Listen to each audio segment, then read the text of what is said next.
Welcome to think road. आज हम आपकी क्लास 10th के इंग्लिश के चैप्टर 4 एने फ्रैंक के बारे में डिस्कस करने वाले हैं। मुझे उम्मीद है कि इस लेक्चर को सुनने के बाद आप इस चैप्टर को बड़ी ही आसानी से रीड कर पाएंगे।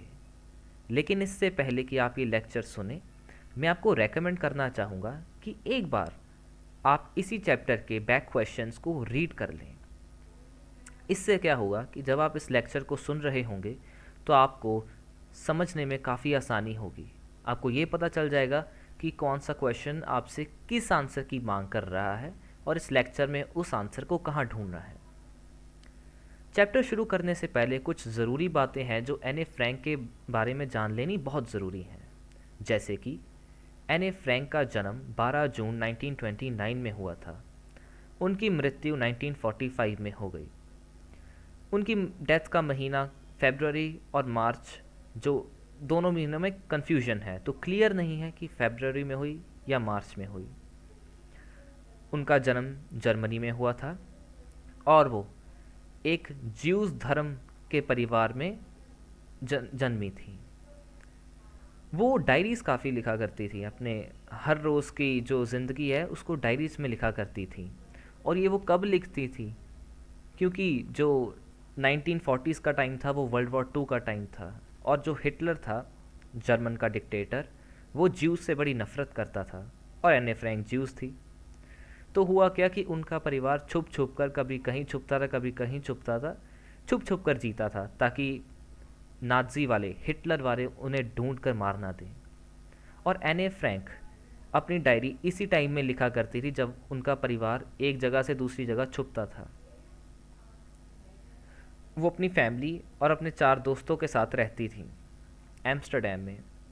उनका परिवार एम्स्टर्डम में शिफ्ट हो गया जब नाज़ीज़ ने जर्मनी में पावर ले ली, जब हिटलर जर्मनी का राजा बन गया।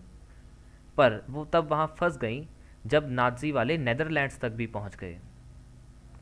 जैसे ही ज्यूज लोगों के खिलाफ वायलेंस शुरू हुई तो उनका जो परिवार था वो 1942 की जुलाई में उनके पिता ऑटो फ्रैंक के ऑफिस की बिल्डिंग में छुप गया।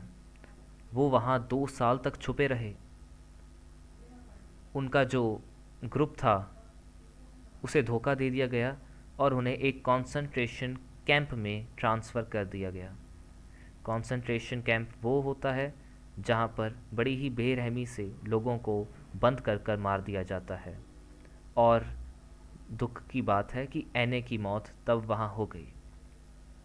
उनके जो पिता थे, ओटो उनका नाम था, वो ही सिर्फ उस पूरे परिवार में सिंगल सर्वाइवर थे। बाकी सारा परिवार मर चुका था, सिर्फ वही बच पाए थे। जब वो एम्स्टर्डम वापस आए, जब जंग ख़त्म हो गई थी और नाज़ी हार गए थे, तो उन्होंने अपनी बेटी एने फ्रैंक की डायरी तलाशी। और जब क्योंकि उनकी बेटी थी तो उनके लिए वो डायरी बहुत अहम थी और उन्हें वैसे भी लगा पढ़कर कि ये डायरी बहुत ज़रूरी है दुनिया तक पहुंचने के लिए, क्योंकि वो डायरी एक बच्ची का नज़रिया था जो कि एक वर्ल्ड वॉर 2 के टाइम पे डर कर जगह जगह छुप रही थी। उन्होंने उसे पब्लिश करवाया और उस बुक का नाम रखा the diary of a young girl. इसमें यंग गर्ल उनकी बेटी हैं, एने फ्रैंक। अब इस डायरी के बारे में कुछ समझ लेते हैं। ये डायरी एने फ्रैंक को उसके बर्थडे पर दी गई थी जब वो 13 साल की थी।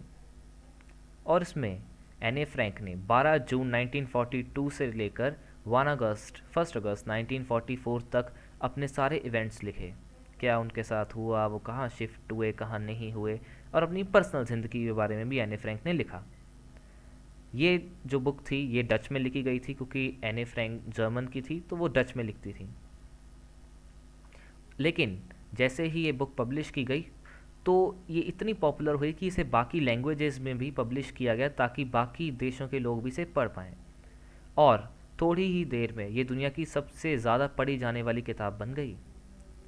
इस किताब के ऊपर काफ़ी सारी फिल्में, टेलीविज़न शोज़ और थिएट्रिकल प्रोडक्शंस भी बन चुके हैं।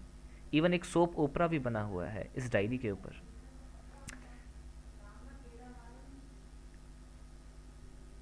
इस किताब को एक मैच्योर और एक बड़े ही सूझवान दिमाग से लिखा गया माना जाता है। ये डायरी नाज़ीज़ के डर से जी रहे एक परिवार और एक बच्ची के नज़रिए से लिखी गई है। अब हम इस चैप्टर को शुरू करेंगे। मैं इस चैप्टर को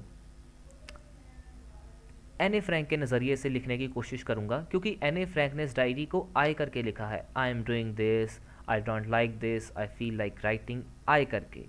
तो मुझे लगता है कि अगर मैं एने फ्रैंक की ही आवाज़ में उन्हीं के नैरेटिव में बोलूँगा तो आपको बड़े ही अच्छे से समझ आएगा। आप इस लेक्चर को बड़े ध्यान से सुनिएगा। मैं उम्मीद करता हूँ कि आपको इससे बहुत कुछ सीखने को मिलेगा। एक डायरी लिखना मेरे लिए तो बड़ा ही अजीब एक्सपीरियंस है। इसलिए नहीं क्योंकि मैंने पहले कभी डायरी लिखी नहीं है, पर इसलिए क्योंकि मैं सोचती हूँ कि जब मैं बड़ी हो जाऊँगी या फिर जब कोई और मेरी डायरी को पढ़ने की कोशिश करेगा तो उसे इसके अंदर क्या इंटरेस्टिंग लगेगा। वो डायरी तो एक 13 साल की बच्ची ने लिखी होगी जिसके अंदर काम की बात तो कोई होगी नहीं। पर वैसे इससे फ़र्क भी क्या पड़ता है। मुझे मन करता है लिखने का, क्योंकि मैं चाहती हूँ जो भी मेरे मन में है वो बाहर आ जाए। कागज़ के अंदर इंसानों से ज़्यादा धैर्य यानी पेशेंस होता है। ये मैं तब सोचती हूँ जब मैं घर के अपने किसी कोने में बड़ी ही उदास बैठी रहती हूँ, जब मेरे पास कुछ करने के लिए नहीं होता और मैं अपनी चिन को अपने हाथों में पकड़ के सोचती हूँ कि मुझे घर से बाहर जाना चाहिए या घर के अंदर ही रहना चाहिए। और फिर मैं वहीं रहती हूँ जहाँ मुझे रहना चाहिए। बिल्कुल, कागज़ के अंदर ज़्यादा पेशेंस होती है। और क्योंकि मैं अपनी डायरी को किसी के भी हाथों में पहुँचाने की प्लानिंग नहीं कर रही हूँ जब तक मेरे पास एक असली दोस्त ना हो, और इससे भी कोई फ़र्क नहीं पड़ेगा। अब मैं उस पॉइंट पर वापस आ गई हूँ जहाँ से मैंने एक डायरी रखने के बारे में सोचा था। मेरा कोई दोस्त नहीं है। इसे साफ शब्दों में बताने की कोशिश करती हूँ, क्योंकि कोई भी एक 13 साल की बच्ची की दुनिया को जानने की कोशिश या उस दुनिया में विश्वास रखने का हौसला नहीं रखता, और मैं भी नहीं। मुझे काफ़ी प्यार करने वाले पेरेंट्स मिले हैं, एक 16 साल की बहन भी है, और मेरे आसपास करीब 30 लोग हैं जिन्हें मैं दोस्त कहकर बुलाती हूँ। मेरा एक परिवार है जिन्हें मैं प्यार करती हूँ, वो आंटीज़ भी हैं, और एक बहुत अच्छा घर है। नहीं, ऊपर से लगता है कि सब कुछ है, लेकिन सिर्फ एक सही दोस्त नहीं है। जब भी मैं दोस्तों के बारे में सोचती हूँ तो एक बहुत ही अच्छे टाइम के बारे में सोचती हूँ। मैं कभी भी आम चीज़ों के अलावा कोई बात करने के बारे में सोचती ही नहीं। हम इन गोल्स के आसपास भी नहीं पहुंच पा रहे, और यही दिक्कत है। शायद ये मेरा ही कसूर है कि हम एक दूसरे को अपनी पर्सनल चीज़ें नहीं बताते, क्योंकि दोस्त ही नहीं है। पर किसी भी हालात में ये चीज़ें ऐसे ही होती है, और दुख की बात है कि ये बदलती नहीं है। और इसीलिए मैंने एक डायरी लिखने की शुरुआत की। अपने किसी बहुत गुजरे हुए दोस्त को अपनी इमेजिनेशन में रख कर उसकी इमेज को बड़ा कर मैं यहाँ सोचती हूँ।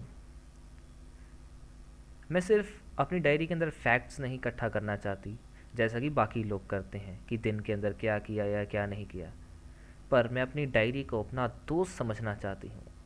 और इसी दोस्त का अब मैं एक नाम भी रखती हूँ, किटी। अब क्योंकि जब कोई भी मेरी और किटी के बीच में चल रही बातचीत को समझने की कोशिश करेगा, तो मुझे लगता है कि मुझे अपना एक ज़िंदगी के बारे में लिख देना चाहिए ताकि समझ आए कि हो क्या रहा है। और इसे मैं पसंद तो बिल्कुल नहीं करती ये सब लिखना। मेरे पिताजी, दुनिया के सबसे प्यारे पिताजी, मेरी माँ से तब तक शादी नहीं किया उन्होंने जब तक वो 36 के नहीं हो गए, और मेरी माँ शादी के टाइम पे 25 की थी। मेरी बहन मार्गेट, वो फ्रैंकफर्ट जर्मनी में ही पैदा हुई 1926 में। मैं 12 जून 1929 यानी 3 साल बाद हुई थी। मैं फ्रैंकफर्ट में ही रही जब तक मैं 4 साल की नहीं हो गई। मेरे पिता फिर वहाँ से हॉलैंड चले गए 1933 में। मेरी माँ, जिनका नाम एडिथ हॉलैंडर फ्रैंक था, वो भी उन्हीं के साथ हॉलैंड चली गई सितंबर में। जबकि मार्गरेट और मैं अपनी दादी माँ के साथ एचन में ही रहते थे। फिर मार्गरेट हॉलैंड में चली गई दिसंबर के महीने में, और फिर अगले साल फरवरी में मैं भी चली गई वहाँ पे। और फिर मुझे अपनी बहन के बर्थडे गिफ्ट के रूप में टेबल पर रख दिया गया। मैंने सीधा ही मॉन्टेसरी के नर्सरी स्कूल में शुरुआत की। मैं वहाँ तब तक पढ़ी जब तक मैं 6 साल की नहीं हो गई। साल के एंड में हम बड़ा रोते थे क्योंकि सभी दोस्त अलग हो जाते थे क्लास ख़त्म होने के बाद। और 1941 की गर्मियों में मेरी दादी माँ बीमार हो गई और उनका एक ऑपरेशन होने वाला था। तो हमने बर्थडे ज़्यादा मनाया नहीं मेरा वाला, और सिर्फ थोड़ी बहुत सेलिब्रेशन की। और फिर जनवरी 1942 में मेरी दादी माँ की डेथ हो गई। किसी को नहीं पता कि मैं अपनी दादी माँ के बारे में कितना सोचती हूँ और आज भी उन्हें कितना प्यार करती हूँ।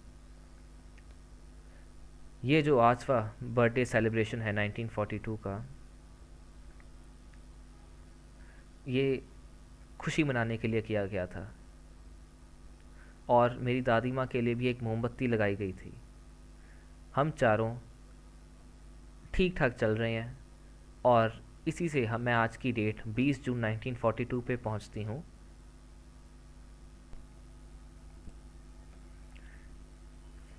डियर किटी, हमारी पूरी क्लास आज बहुत डरी हुई थी। इसका कारण ये था कि टीचर्स आज एक मीटिंग करने वाले थे जिसमें वो ये डिसाइड करने वाले थे कि कौन सा बच्चा अगली क्लास में जाने वाला है और कौन सा बच्चा इसी क्लास में रहेगा, फेल हो जाएगा। आधी क्लास तो शर्तें लगाने भी शुरू कर दी थी। जीएन और मैं हमारे पीछे बैठे दो बच्चों पर हंस रहे थे जो कि शर्तें लगा रहे थे, और उन्होंने अपनी पूरी की पूरी हॉलीडे सेविंग्स को ही शर्त में लगा दिया था। दिन से रात तक वो बस यही बातें करते थे। तुम पास हो जाओगे, नहीं मैं नहीं होऊंगा, नहीं तुम हो जाओगे, नहीं मैं नहीं होऊंगा। यहाँ तक कि जी ने सिफारिश लगाई और मेरे गुस्से ने वो भी उसे शांत नहीं कर पाए। वो बच्चे बातें करते ही रहते थे दोनों। अगर तुम मुझसे पूछो तो इस क्लास में बहुत सारे जोकर हैं, तकरीबन 25% जो कि पास करने ही नहीं चाहिए, इसी क्लास में रहने देने चाहिए। पर क्या करें, जो टीचर्स होते हैं उनको समझना बड़े मुश्किल काम है। नहीं पता वो किस बच्चे को पास करेंगे और किस बच्चे को फेल करेंगे। मैं अपने बारे में और अपने दोस्तों के बारे में तो फिक्रमंद हूँ नहीं, हम तो पास हो जाएंगे। पर जिस सब्जेक्ट के बारे में मुझे थोड़ा डर लगता है वो है मैथ्स। फिर भी हम वेट कर सकते हैं, और क्या होता है। तब तक हम एक दूसरे को यही कहते हैं कि दिल मत हारो, पास हो जाओगे, पास हो जाओगे। मैं अपने टीचर्स के साथ भी बड़े आराम से रह लेती हूँ। हमारे तकरीबन 9 टीचर्स हैं, उनमें से 7 जो हैं वो सर हैं और 2 जो हैं वो मैडम्स हैं। मिस्टर की सिंह एक बड़ी पुराने ज़माने के मैथ्स टीचर हैं, और वो मुझसे काफ़ी चिढ़ते हैं क्योंकि मैं बातें बहुत करती थी अपनी क्लास में। काफ़ी सारी धमकियाँ देने के बाद उन्होंने मुझे एक्स्ट्रा होमवर्क दे दिया, और वो क्या था, एक एस्से लिखना था चैटर बॉक्स के ऊपर। चैटर बॉक्स का मतलब होता है वो इंसान जो गप्पे बहुत मारता है, जिसे हम गप्पी कहते हैं। अब एक गप्पे मारने वाले इंसान के ऊपर मैं क्या लिख सकता हूँ, पर मैं इसके बारे में बाद में फ़िक्र करूँगी। मैंने बस इसका ऐसे का टाइटल जो अपनी नोटबुक में लिखा और अपने बैग में डाल दिया। उस शाम को जब अपना मैं सारा का सारा होमवर्क कंप्लीट कर चुकी थी, फिर वो ही ऐसे का नोट मेरी आंखों के सामने आया। मैं सोचने लग गई, अपने फाउंटेन पेन की टिप को अपने मुंह में चबाने लगी और सोचने लगी। कोई भी इंसान अगर ऐसा लिखने वाला है जो उसे बिल्कुल समझ नहीं आता, तो आसान तरीका क्या है, वर्ड्स के बीच में ज़्यादा स्पेस छोड़ दो, तो पेजेस ज़्यादा कवर होंगे और टीचर को लगेगा कि इसने ऐसे ज़्यादा लिखा है। पर इस बार मैं चाहती थी कि मैं कुछ ऐसे के अंदर ऐसा लिखूं कि जिससे मैं प्रूव कर पाऊँ कि बातें करनी बहुत ज़रूरी है क्लास के अंदर। मैंने सोचा और फिर आखिरकार मुझे एक आइडिया आया। मैंने 3 पेजेस लिख दिए और मिस्टर कीसिंग उन्हें पढ़कर काफ़ी सेटिस्फाइड हुए। मैंने लिखा कि बातें करना एक बच्चे की आदत है और मैं इसे कंट्रोल करने की पूरी कोशिश करूँगी ताकि मैं क्लास में बातें ना करूँ, पर कभी भी मैं इसे पूरी तरीके से इस हैबिट को चेंज नहीं कर पाऊँगी क्योंकि मेरी माँ खुद बहुत ज़्यादा बातें करती हैं और क्योंकि ये मेरी हैबिट जो है ये मेरी माँ से आई है, तो इसे चेंज करना तो बहुत मुश्किल होगा। मिस्टर कीसिंग ये सुन के बहुत हंसे और फिर जब मैं दूसरे लेसन की ओर बढ़ने लगी तब उन्होंने मुझे एक दूसरा ऐसे दे दिया। इस बार वो था एक इनकॉरेजिबल चैटर बॉक्स के ऊपर। इनकॉरेजिबल का होता है वो इंसान जिसे कभी करेक्ट नहीं किया जा सकता, जो कि करेक्ट होना ही नहीं चाहता। तो ये ऐसे जो था ये सीधा सीधा मेरे ऊपर ही था। मैंने इस ऐसे को ले लिया। अगले 2 लेसन तक तो मिस्टर कीसिंग को कोई दिक्कत नहीं हुई, लेकिन तीसरे लेसन के दौरान उनकी बस हो गई। उन्होंने कहा, एने फ्रैंक, तुम्हें क्लास में बातें करने के लिए पनिशमेंट दी जाती है। ये कैसे लिख कर आओ? Quack quack quack said mistress chatterbox. इसका मतलब ये है क्वैक क्वैक जैसे एक बतख करती है, क्वैक क्वैक क्वैक बोलती रहती है, इसके ऊपर ऐसे लिखना था। सारी क्लास ऐसे सुनकर हंसने लग गई और मैं भी हंसने लग गई थी और मुझे लगा कि अब मैं इसके ऊपर क्या ही लिख सकती हूँ, क्योंकि जो कुछ मैं लिख सकती थी वो तो मैंने लिख दिया। अब टाइम था कि मैं किसी और चीज़ के ऊपर लिखूं, ओरिजिनल चीज़ लेकर लिखूं। मेरा दोस्त सेन, जो कि पोइट्री में बहुत अच्छा है, उसने मेरी इस ऐसे को बिगिनिंग से लेकर एंड तक एक पोइम के रूप में लिखने में बहुत हेल्प की और मैं भी खुशी से नाचने लगी। मिस्टर कीसिंग, जो कि मेरा जोक बनाने की कोशिश कर रहे थे अपने इस फालतू सब्जेक्ट से, मैं चाहती थी कि ये जोक उनके ऊपर ही लगे। मैंने अपनी पोइम कंप्लीट करी और वो कमाल की थी। वो एक मदर डक यानी बतख, एक माँ बतख के ऊपर थी और एक फादर स्वैन के ऊपर थी, जिनके 3 बच्चे थे। वो 3 बच्चे अपने पिता के द्वारा ही मारे गए क्योंकि वो बहुत ज़्यादा क्वैक क्वैक क्वैक करते थे, बातें करते थे।